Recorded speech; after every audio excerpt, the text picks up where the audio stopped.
Hello everyone, I'm Annika, back with another CO250 video. This one will be about IPM, so the interior point method, and I'll be comparing it to simplex. I'll run through in general how we solve these things using IPM, and then I have a specific example, which is not super representative of, because we'll see that IPM actually terminates with an optimal solution, which rarely happens. So take this with a grain of salt, but I'll show you that example at the end. So the first thing I want to do is I want to compare IPM and how we solve it to what simplex does. So I have my primal over here in SEF and my dual here, which I've cleverly said that, okay, we have A transpose Y is greater than or equal to C. Well, I could just add in my slack variables here, subtract them off, and then now I have A transpose Y minus S is equal to C, where S is non-negative. So if you want some more explanation regarding that, just let me know on Piazza. But we have this thing here where this is our primal, and then we're going to be looking at this as our dual. And what simplex does essentially is, say this is our feasible region here. Simplex starts at a random basic feasible solution that we found for some canonical form. And it goes from basis to basis, which is basic feasible solution to basic feasible solution. And we know that those correspond to extreme points. So say this is my optimal solution up here. Simplex is going to travel like this and to get to our optimal solution. And it's going to terminate with an optimal solution, but it's kind of slow, so we're not like super a fan of it. We definitely don't like doing it by hand. So now we're going to take a look at interior point method, which pretend this is the same feasible region here. But essentially what interior point method has us do is we start at some interior point. So I know that this is an interior point because it's not touching any of the edges of my feasible region. And I should pick a direction to go in, say over here. Okay, and then we're gonna go maybe over here. And then we're gonna go over here. I'm gonna stop there. And we're gonna get really close to our optimal solution right there. But it's usually not going to touch there. And we'll see why a little bit. But essentially, we like IPM because it's actually a lot faster computationally than simplex in most cases. I'm not sure too much about like the technicalities behind that, but this is visually what we're doing with simplex versus IPM. And now I want to show you what we actually do to compute IPM, because this is just a drawing. We can't use this mathematically. So I'll show you what this looks like. So I want to refer you to, we'll talk about the complementary slackness conditions briefly for these. So I have my first complementary slackness condition is that, oh, where's my marker? Oh my gosh. My marker's dying on me. Okay. Or yi equals 0. So this is our first thing here. But note that our primal is already in SEF. So we just have this for any feasible. Recall that you need x bar feasible for P, y bar feasible, and I'll add the bars to the thing after for D. So I'm just gonna stick some bars on here. For any feasible x bar, we already have that ax equals b. So we have this satisfied trivially. We don't really need to worry about this because feasibility already takes care of that for us. But then we have A transpose Y, and these i's here, oh, I like using J here better. J for the row space. So this is for all n, because we're looking at n constraints in the primal and n variables in the dual, n as in mule. But we have A transpose Y bar I is equal to Ci, or x bar I equals 0. This is our second complementary slackness condition, and then this would be for I in the column space, or I as an index of the columns. I don't know if I should keep saying column space and row space because those are different things. So we have this here. Well, looking at my other dual form here with the slackness, I can say that A transpose Y bar I equals Ci if and only if Si equals 0, because just look at this formulation up here. If we have that this equals this, and this is non-negative, this must be 0. So we can say that. This is the ugliest if and only F sign I've ever seen, but no matter. And this just stays the same over here. So we really want to focus on this. And if we can get this to be true for our optimal for our solutions, I guess this would be more like x bar and then y bar and s bar in there. If we can get this to be true, then we'll have optimal solutions. But what exactly is this? If I'm using interior point method, what is going on? So, I do want to briefly mention, I think I had this in my agenda earlier, but I forgot to mention. An interior point is where any conditions are loose. So in order to have an interior point over here, we would have that all of the x bars are strictly greater than 0. Because anything, essentially what I mean by an interior point is any condition that can be loose, aka not tight, it has to be loose or not tight in order to be an interior point. So we have equality here, so we can't do anything about that. It has to hold with equality in order to be feasible, so whatever. But this is an inequality here, so we want this to be a strict inequality in order for it to be an interior point. So that's why we have this. Then over here, we have, okay, if I'm looking at this one, I have that A transpose Y is strictly greater than C, which if I look over here, implies that S is strictly greater than 0. So, this is what I mean. If we want an interior point, you have to have something that has all of the X's are positive and all the S's are positive. Otherwise, you're just sitting on one of these edges somewhere and it's not an interior point. But I'm gonna jump over to weak duality now. And weak duality tells us that for all feasible x bar, and then I'm just gonna stick these guys together, feasible for primal and dual respectively, we have B transpose y bar minus C transpose x bar is greater than or equal to 0. Well, what can I do with this? Well, we know that because this is an SEF, any feasible solution here will have A x bar equals B. So I can just replace this here like this, like so. And then this will just stay over here. What can I do this with this? Well, I have this property where I can just move this transpose inside and it'll flip these guys. So A x bar transpose A bar, like so. And I'm gonna replace this guy too. We've seen this a bunch of times, so I'm not really gonna justify it. But essentially we are allowed to do that. And then I see there's an x bar transpose here, an x bar transpose there, so I can factor them. So this would be like A transpose y bar minus C. And now this looks kind of familiar to us, because if you look up here, if I rearrange this, I move the S to this side, I move the C to that side, it's gonna give me A transpose y bar equals, or A transpose y bar minus C equals S. So I can just replace this with S bar over here and this. So we have that this is greater than or equal to 0. We know that from our complementary slackness, if all of like these components, like component-wise these are all 0, then we're gonna have an optimal solution and it's gonna be equal to 0. So we have for interior points, the slackness, like how far away we are from our optimal solution, is gonna be strictly greater than 0. And our goal here with interior point method is to reduce this guy to be as small as we can get it, so we're really, really, really close to our optimal solution, essentially. Or maybe if we get lucky, like I did in my example, it'll be equal to 0 and will be optimal. So that's cool. So now I'm going to talk about, in general, what we do to compute interior point method, like the iterations of them. I really like Tim's notes. Piazza, I have it noted as 527, so check it out, because I basically just stole his steps. And it's pretty concise. I recommend you just look at that.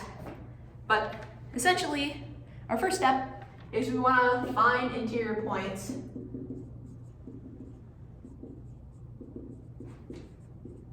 I'm such a slow writer. Okay.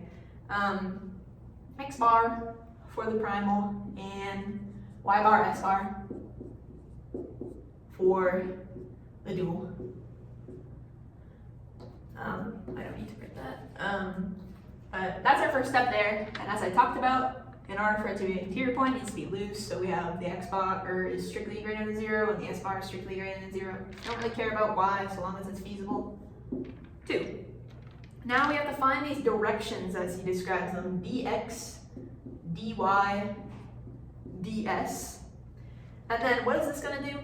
Well, once we solve this, we're going to have this little clever thing where we have x bar plus alpha dx, and our second solution is going to be y bar plus alpha dy, and s bar plus alpha ds.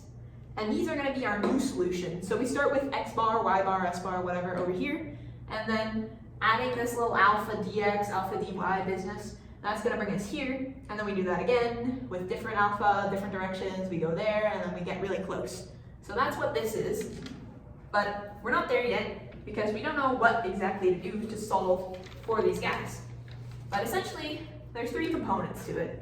And the main thing is feasibility. So we want a dx equals 0, because then I can have my x bar plus alpha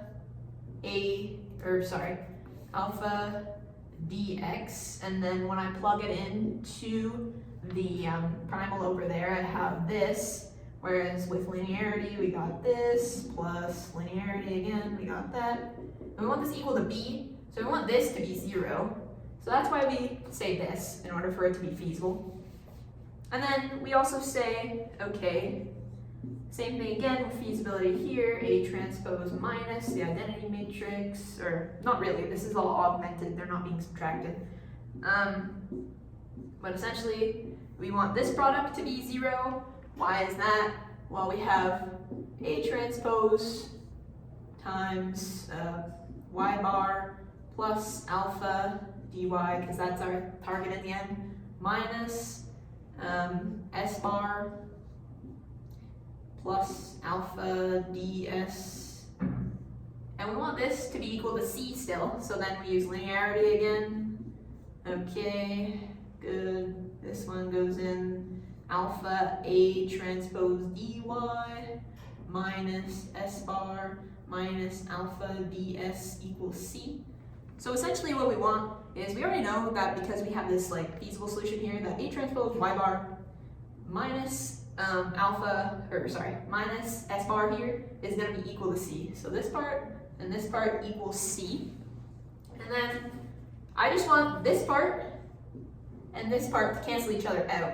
So that's essentially what this is saying. Like this one will go like that, and then that one, it'll all 0 out. So that's why we constrain this for feasibility.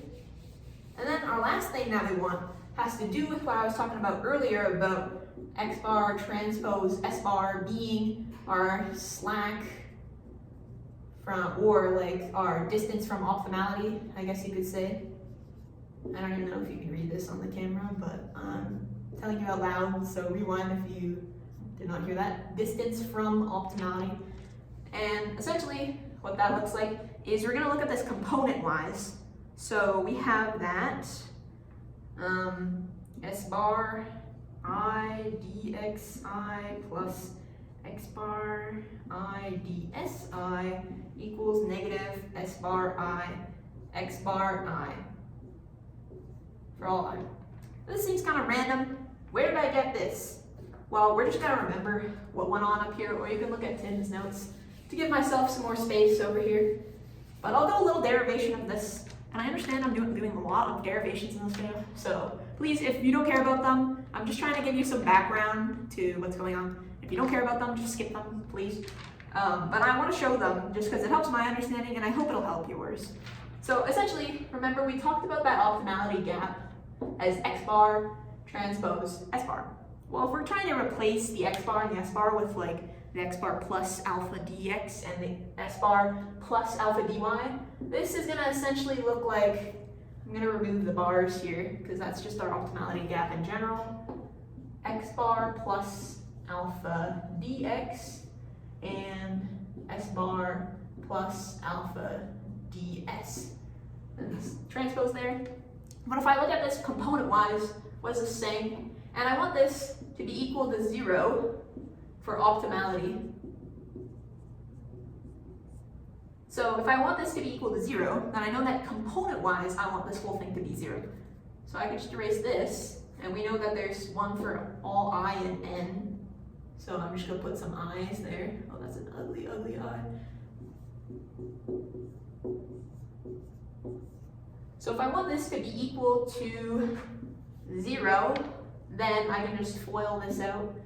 So we have x bar I s bar I plus alpha bx s bar I plus alpha ds x bar I. Oh, I need the i's here too. Oops.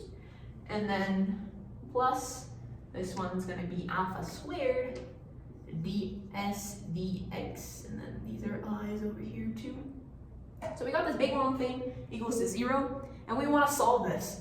But these things here, dx and ds, these are going to be my variables. X bar and s bar, these are interior points that I already picked. They're inputs into my algorithm, so I already know what they are. They're not variables anymore because I picked them. But now, I have these dx and ds variables, and okay, this is just a constant here because we know both those things. This over here, okay, this is linear because we know what s bar I is going to be, so we picked it. But dx we're trying to solve for. This one's also linear. And then I get over here, and I'm like, whoa, okay, this ds and dx, those are both variables I'm trying to solve for. So this term is quadratic. I don't like that at all. But essentially how I remember Nathan explaining this is that we're going to pick an alpha that's pretty small. So if we pick something alpha between 0 and 1, then we know that alpha squared is going to be less than alpha. So pick a couple numbers between 0 and 1 to see how this works if you don't believe me. But essentially this thing over here is going to be a lot smaller than all these other guys over here because it has this alpha squared, which is smaller. And we don't like quadratic terms. They're really hard to solve. So we just go like this. Bam. Done. I don't care about that anymore. So I am just going to erase that guy. And we're not going to care about it. And then what I do is, okay, I just move this guy to the other side because this is equal to 0.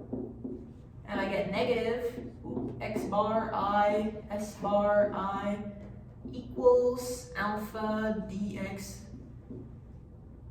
s bar I plus. I hope you get the idea here. I know my writing is really messy.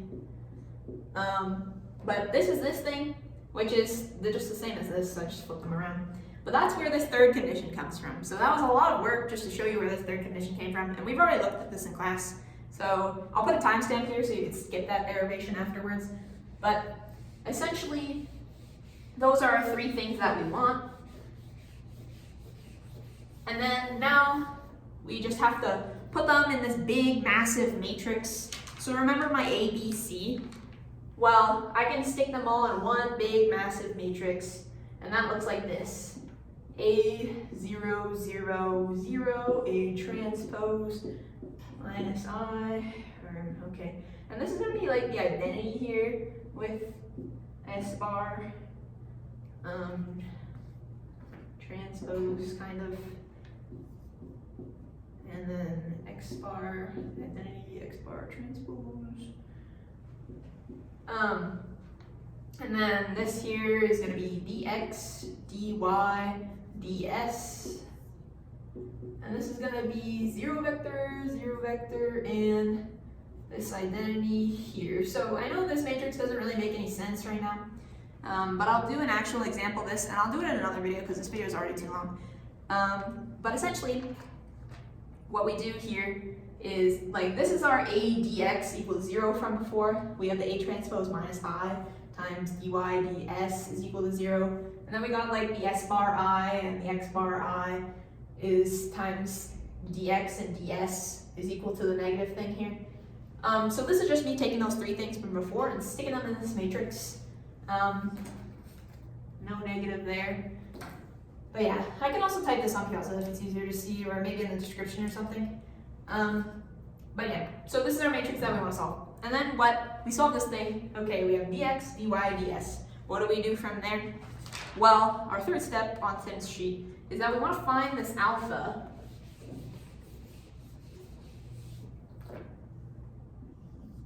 such that x bar plus alpha dx is greater than 0, and s bar plus alpha ds is greater than 0. And why do we want to find this? Well, we already had those first two conditions, like a dx equals 0 and a transpose minus like the thing there with the dy ds. Those were for feasibility of primal and dual. But we also have to remember, for feasibility, we need x non-negative and we need s non-negative. And IPM, we did not add constraints for that because it makes our lives a lot more difficult. So we just decided, okay, we solved that matrix of above, and now I like these vectors, but maybe I can't use the whole thing. Because maybe if I use the whole thing, it'll make this negative, and then I'll be outside of the feasible region. So I want to find this alpha, and I can scale these little directions here just a little bit, so I can just travel this way. Because say what this looks like is, like I found my dx bar, dy bar, ds bar, but say it's like, whoa, if I just added them without the alphas here, it would go way out here, and I don't like that because it's not feasible anymore. Or, well, essentially this is supposed to be the same direction as this. So it goes way beyond this point here, but that's why we just scale it by alpha, so it's just in here. And we could pick anything, any alpha that brings us up to about this line, but we just picked that one down there for some reason. And then again, like if we just pick dx bar, dy, whatever, it might bring us all the way out to here, but we don't like that, so we have to scale it by alpha to bring us back down into the feasible region. So that's why we're picking this alpha. And essentially once we get this, we set our things, we set our new x bar is equal to x bar plus alpha dx. We set our new y bar is equal to y bar plus alpha dy. Maybe I'll make these a hat or something. And then we have our new thing here. And then I've already figured out feasibility for everything here, so it's feasible, cool. And then what I want to do is plug this back into IPM, do all this stuff over again, make my massive matrix, find my alpha, and that's going to be your second iteration of IPM. You have to do that for every one of these points until you get close enough to your optimal solution. And I'll mention that, I'm not going to derive this because I don't even know how to derive this to be honest, but we mentioned that x bar transpose s bar, or I guess I can write hats now because I said these are hats. X hat transpose s hat is our optimality gap. And then there's some math in between here, which I'm not going to do, but essentially you can see this in the textbook.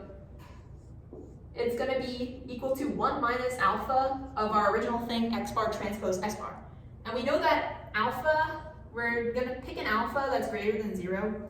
And if you pick alpha equals 1, then this is 0, so it's optimal. But that's very, very, very rare with IPM. So generally we'll have this happen where we have 0 is between alpha is between 0 and 1. Because we wouldn't want to pick something over greater than 1. We can just pick 1 and be optimal and be done with it. So generally we'll have this, which means that this thing here is just going to be some fraction, and this is just going to be our original optimality gap. So we find that our new optimality gap is a fraction of our original optimality gap. And we like that. We're getting closer and closer to our optimal solution over here. So this video is already ridiculously long, so I'm going to pause it here, and I'm going to make a new video going through my actual example of IPM I have on the back here. So thank you for watching, and I'll see you in the next part.